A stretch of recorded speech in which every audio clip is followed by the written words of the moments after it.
नमस्ते दोस्तों। क्या भारत में ऑनलाइन गेमिंग का सूरज डूबने वाला है? जनवरी 2026 में सुप्रीम कोर्ट की 3 जजों की बेंच एक ऐसा फैसला सुनाने जा रही है जो न केवल भारत के करोड़ों गेमर्स बल्कि अरबों डॉलर की इंडस्ट्री और हजारों नौकरियों का भविष्य तय करेगा। ये मामला तब गरमाया जब चीफ जस्टिस सूर्यकांत की बेंच के सामने वरिष्ठ वकील आर्यमन सुंदरम ने गुहार लगाई कि माय लॉर्ड, ये इंडस्ट्री लगभग ठप हो चुकी है, कंपनियां बंद हो रही हैं और कर्मचारी सड़क पर आ रहे हैं। लेकिन दूसरी तरफ केंद्र सरकार ने जो हलफनामा दिया है उसने मामले को देश की सुरक्षा और आतंकवाद से जोड़ दिया है। आज हम promotion and regulation of online gaming act 2025 की इस पूरी कानूनी लड़ाई को विस्तार से समझेंगे। इस विवाद की जड़ें दिल्ली, कर्नाटक और मध्य प्रदेश हाई कोर्ट की उन याचिकाओं में हैं जहां कंपनियों ने सरकार के नए कानून को अवैध बताया था। भ्रम की स्थिति को खत्म करने के लिए सितंबर 2025 में सुप्रीम कोर्ट ने सभी मामलों को क्लब कर दिया। वकीलों की दलील है कि A23 जैसी बड़ी कंपनियों का रेवेन्यू जीरो हो गया है, बैंकिंग सेवाएं रुक गई हैं और पेमेंट गेटवे ने हाथ खींच लिए हैं। सबसे बड़ा सवाल ये है कि ये मामला पहले जस्टिस JB पारदीवाला की बेंच पर था, लेकिन वहां से अचानक हटने के कारण अनिश्चितता और बढ़ गई। अब 21 जनवरी 2026 को होने वाली सुनवाई ही आखिरी उम्मीद है। 20 अगस्त 2025 को लोकसभा में पेश हुआ प्रोगा एक्ट महज 2 दिनों में पास हो गया। ये कानून बहुत सख्त है। ये रियल मनी गेम्स पर पूर्ण प्रतिबंध लगाता है, चाहे वो स्किल बेस्ड रमी हो या पोकर। इसमें 5 साल तक की जेल और गैर जमानती अपराध का प्रावधान है। सरकार का पक्ष क्या है? केंद्र सरकार ने नवंबर 2025 के हलफनामे में जो कहा, उसने सबको चौंका दिया। सरकार ने ED, CBI और NIA की रिपोर्ट का हवाला देते हुए कहा है कि आतंकवाद फंडिंग, कई ऐप्स हवाला और क्रिप्टो के जरिए टेरर फंडिंग से जुड़े हैं। मनी लॉन्ड्रिंग, गेमिंग के नाम पर कैपिटल फ्लाइट यानी देश का पैसा बाहर भेजा जा रहा है।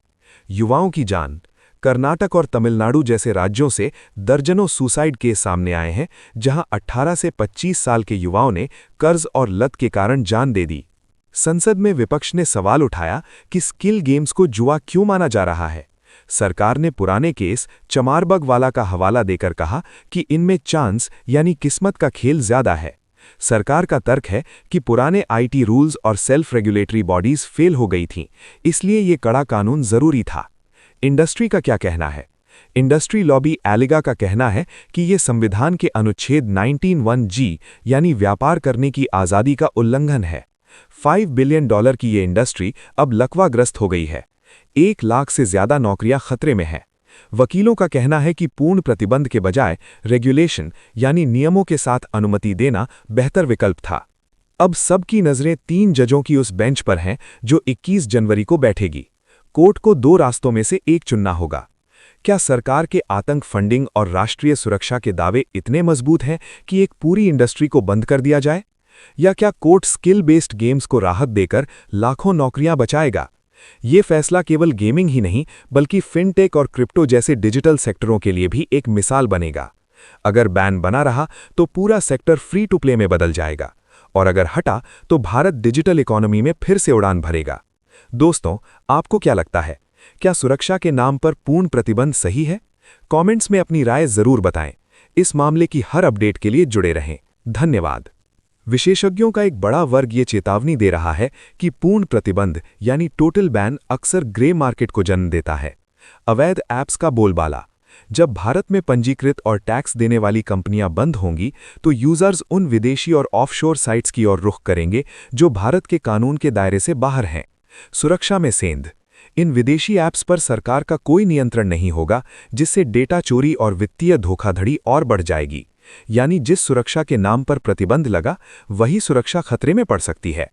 सुप्रीम कोर्ट के सामने सबसे बड़ी चुनौती दशकों पुराने चमारबग वाला केस और आधुनिक तकनीक के बीच तालमेल बिठाना है। एल्गोरिदम की पारदर्शिता, सरकार का तर्क है कि डिजिटल गेम्स के पीछे जो एल्गोरिदम है उसे कंपनियां अपनी मर्जी से कंट्रोल करती हैं, जिससे खिलाड़ी के स्किल का महत्व खत्म हो जाता है।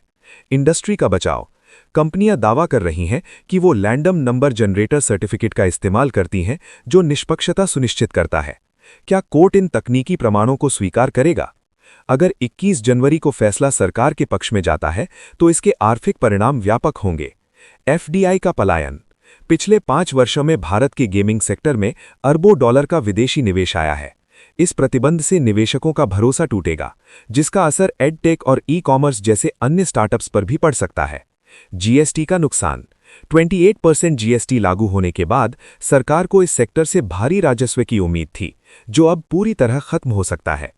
कानूनी जानकार मानते हैं कि सुप्रीम कोर्ट पूरी तरह प्रतिबंध लगाने के बजाय कठोर रेगुलेशन का सुझाव दे सकता है। केवाईसी और लिमिट सेटिंग। हर खिलाड़ी के लिए आधार आधारित केवाईसी अनिवार्य करना और खेलने के समय और पैसों की एक मासिक सीमा तय करना। Central licensing authority. कंपनियों को सेल्फ रेगुलेशन के बजाय एक सरकारी संस्था से लाइसेंस लेना अनिवार्य हो। 21 जनवरी 2026 की तारीख न सिर्फ गेमिंग इंडस्ट्री के लिए बल्कि भारत की डिजिटल इकोनॉमी के लिए भी निर्णायक होगी।